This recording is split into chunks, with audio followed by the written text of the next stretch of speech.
The morning of April 22, 2024, began like any other in the quiet suburb of Yukon, Oklahoma. Sunlight likely streamed through windows, and, birds might have been singing their usual songs. But inside one home on Mirage Street, an unimaginable silence had fallen. 10-year-old Bradley Candy woke up that Monday. He probably expected the normal sounds of his family starting their day. Instead, he was met with an eerie, unsettling stillness. This quiet was wrong. It was a silence that spoke of something terrible. He was all alone with this feeling. A sense of unease must have crept into young Bradley's heart. He was just a child. He might have called out for his mother, Lindsay. Perhaps he shouted for his father, Jonathan. Or maybe he looked for his older brothers, Dylan, Ethan, and Lucas. But no one answered his calls. The house remained still. The familiar morning bustle was absent. Imagine his small voice echoing in empty rooms. Each unanswered call would have deepened his fear. He was looking for the people he loved most. He found only silence. What Bradley discovered next is a parent's worst nightmare. It is a horror no child should ever witness. He found his family. They were not sleeping. They were gone. In that moment of profound shock and terror, this brave 10-year-old boy did something extraordinary. He picked up the phone. He dialed 911. His words to the dispatcher were chillingly direct. He said, "Everyone inside is dead." Those few words painted a horrific picture. They signaled a tragedy of immense proportions. The 911 call came in around 9:30 that morning. The dispatcher on the other end of the line heard Bradley's desperate plea. They tried to keep him calm. They worked to gather information. Police officers were immediately dispatched. They rushed to the normally peaceful Mirage Street. They were heading towards an unknown horror.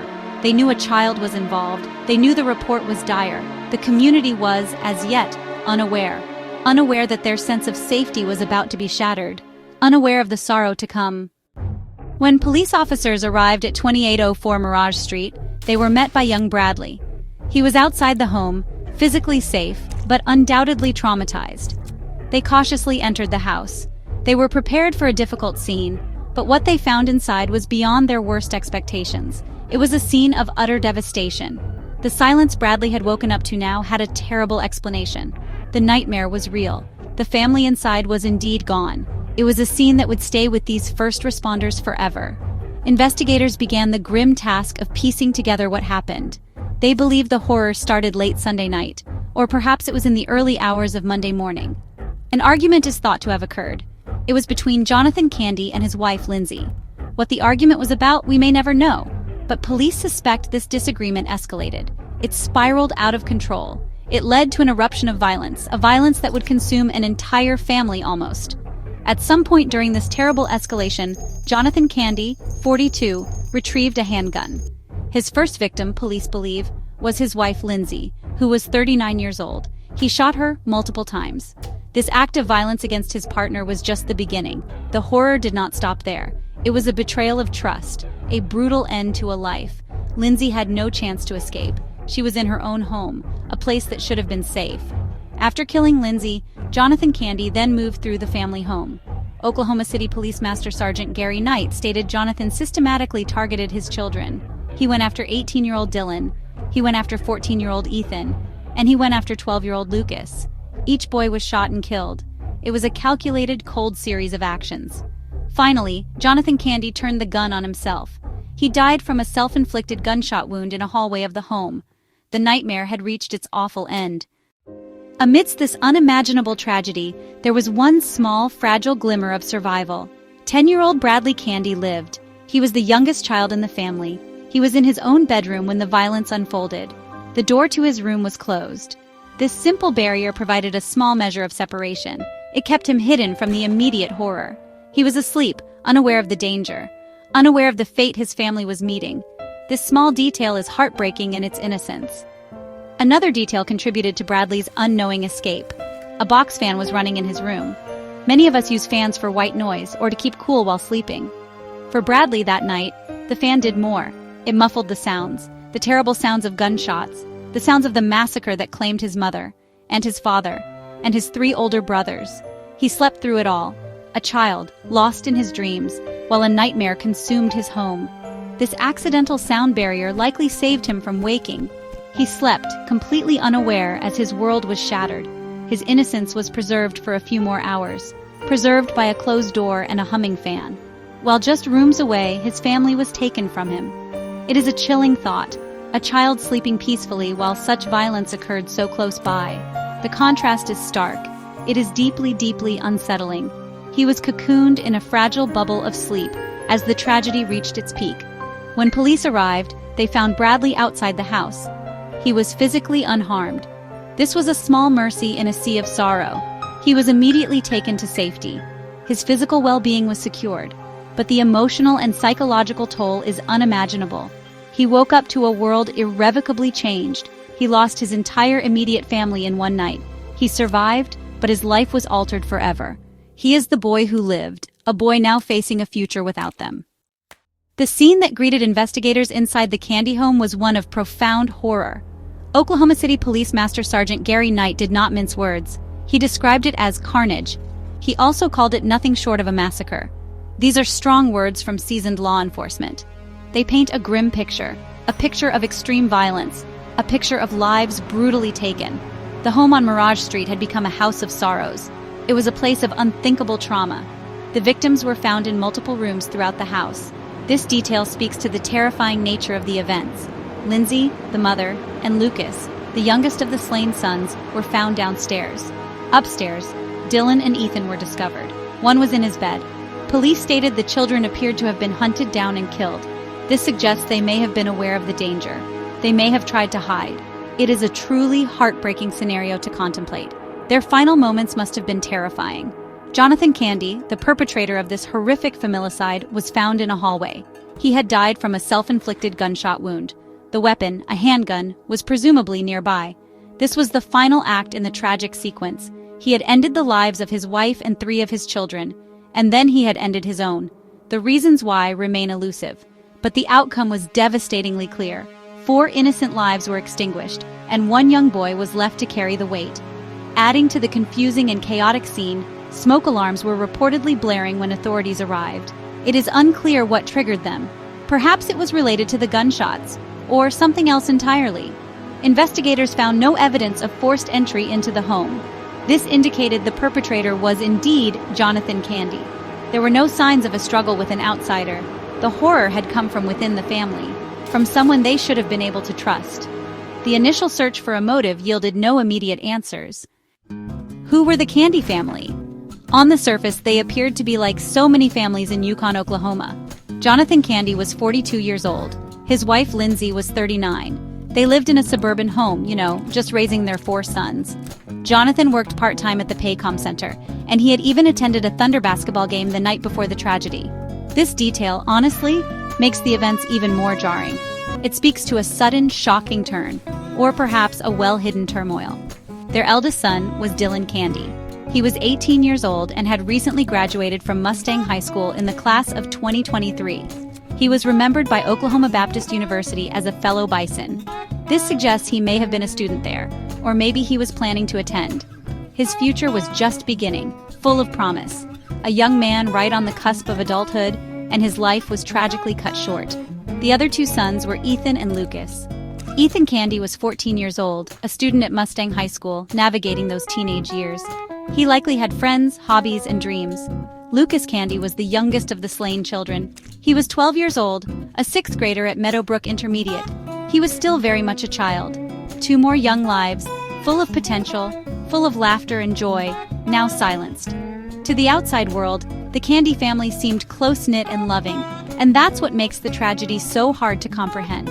Neighbors recalled Jonathan as being friendly. They said he was helpful. Lindsay's own family described Jonathan as a jokester. These descriptions paint a picture of a normal, functioning family man, not a monster capable of such violence.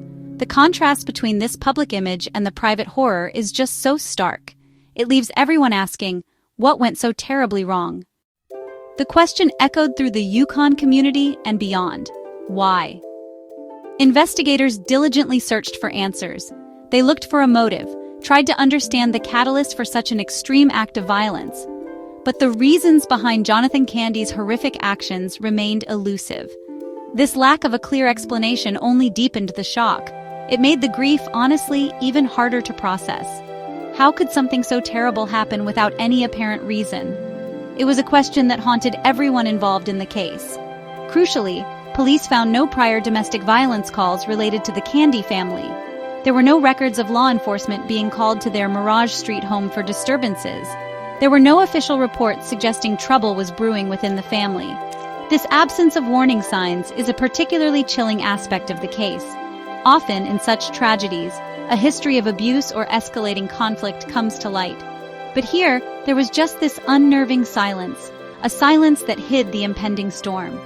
Family members and friends expressed profound shock and disbelief. Those who knew the Candys described them as a loving family. They seemed happy. They seemed normal. The idea that Jonathan could murder his wife and children was just unthinkable to them. It defied everything they thought they knew about him, everything they understood about the family. The violence seemed to come from nowhere, a sudden, brutal eruption that no one saw coming. Or perhaps the signs were there, but just too subtle to recognize. Lindsay Candy's family released a statement. They said they were shattered and confused. Their words really captured the raw emotion felt by so many. They had lost Lindsay. They had lost Dylan, Ethan, and Lucas. And they had lost their understanding of Jonathan. The man they knew as a jokester had committed an unspeakable act. Their confusion mirrored the community's bewilderment. How could this happen? The question hung heavy in the air. It was a lament for the lives lost, and for the peace that was broken. Yukon, Oklahoma is a community that prides itself on being a peaceful place to live. It's a suburb of Oklahoma City. Families move there for good schools and safe neighborhoods. The Candy family tragedy sent a shockwave through this sense of security. Residents were stunned. They were heartbroken. The news spread quickly, and people struggled to comprehend how such violence could occur in their midst, to a family that seemed just like any other. It was a stark reminder that darkness can touch any community. Mustang Public Schools was hit particularly hard by the tragedy. The district lost 2 current students, Ethan Candy from Mustang High School and Lucas Candy from Meadowbrook Intermediate. They also mourned Dylan Candy, a recent graduate of Mustang High School. The loss of these young lives was devastating. The school district immediately mobilized support. Counselors were made available to students and staff. They provided a safe space for grief, helping them process an unimaginable loss. It was a heavy burden for any school to bear. The superintendent of Mustang Public Schools voiced what many were feeling. He stated that the tragedy defies understanding. This simple, honest admission resonated deeply.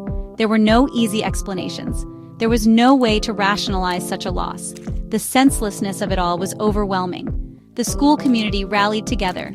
They supported each other through the initial shock and sorrow. They focused on caring for their students, trying to provide some stability in a world that suddenly felt very unstable. In the days that followed, the broader Yukon community came together. Vigils were held. People gathered to mourn the victims. They lit candles, shared memories, offered prayers, and sought comfort in each other's presence. These gatherings were a testament to the community's compassion. They showed a real desire to support one another, to find a way to heal, even in the face of such profound darkness. The community opened its heart. They wanted to help in any way they could. The focus of so much concern and compassion was, understandably, 10-year-old Bradley Candy. He was the sole survivor of this horrific event. He had lost his entire immediate family. His world had been upended in the most brutal way imaginable. Bradley was immediately placed in the care of relatives. His uncle, Brent Remorowski, and his aunt Shannon stepped in. They took him into their home. They surrounded him with love. They began the long and difficult journey of helping him heal. Their commitment was immediate and unwavering. Recognizing the immense challenges ahead, Bradley's uncle Brent established a GoFundMe campaign. The purpose was to help cover the costs. There were funeral expenses for 4 family members. There would be ongoing counseling needs for Bradley. His education needed to be secured, and his general welfare for the future had to be considered. The financial burden was significant. The emotional burden was honestly immeasurable, but the community wanted to help ease at least one of these. The response to the GoFundMe was nothing short of remarkable. Support poured in from friends, neighbors, and even strangers. People were moved by Bradley's story. They were heartbroken by his loss. By early May 2024, just weeks after the tragedy, the campaign had raised over $70,000. This outpouring of generosity was a powerful testament to human kindness. It showed that even in the darkest of times, compassion can shine brightly. It offered a small beacon of hope for Bradley's future. Bradley's family has spoken about his incredible strength. They described him as a sweetheart. They noted that he is amazing us all with his resilience. These words offer a glimpse of the brave young boy at the center of this tragedy. He has endured more than any child ever should. Yet he is showing remarkable courage. His journey will be long. It will be filled with challenges. But he is not alone. He has the love of his extended family and the support of an entire community. The Candy family tragedy in Oklahoma, so shocking in its brutality and lack of warning, unfortunately, is not an isolated type of event. It brought to mind other instances where family dynamics turned deadly, where hidden pain or mental health struggles culminated in violence. These cases serve as grim reminders. They remind us of the fragility of life and the unseen battles that some individuals face. They force us to confront difficult questions about prevention and intervention. Just last month, in May 2025, a similar horror unfolded in Dawson County, Nebraska. This case involved the Koch family. Jeremy Koch, who was 42 years old, killed his wife, Bailey. He also killed their 2 teenage sons. Then, like Jonathan Candy, he took his own life. The parallels are striking. The age of the perpetrator, the murder of his spouse and children, the final act of suicide. It is a pattern that is deeply disturbing, and one that leaves communities reeling in its wake. This recent event makes the discussion even more urgent. However, there was a significant difference in the Koch family case. Bailey Koch, Jeremy's wife, had publicly chronicled her husband's struggles. She wrote about his severe depression. She shared his suicidal thoughts. She did this on a GoFundMe page she created. She also posted on Facebook. She was trying to get him help. She was trying to raise awareness. She was fighting for her husband and for her family. Her actions show a desperate attempt to avert disaster. Despite Bailey's openness and her efforts to seek help, tragedy still struck. This highlights the profound complexity of severe mental illness. It shows that even when problems are known, even when efforts are made, solutions are not always found. It underscores the immense difficulty in preventing such outcomes. If Bailey, who was so close to Jeremy and so aware of his pain, could not stop it, what hope is there? It is a sobering thought. It speaks to the limitations of our current systems and understanding. In stark contrast to the Koch family situation, the Candy family case was marked by an unnerving silence. There were no public cries for help from Jonathan Candy. There were no overt red flags that neighbors or friends reported. Lindsay Candy had not publicly indicated her husband was a danger. This absence of apparent warning makes the Yukon tragedy even more baffling, and in some ways, more frightening. It suggests that the deepest turmoil can remain entirely concealed, hidden behind a mask of normalcy. Investigators have, to date, not determined a clear motive for Jonathan Candy's actions. Why did he murder his wife and 3 of his sons? Why did he spare his youngest, Bradley?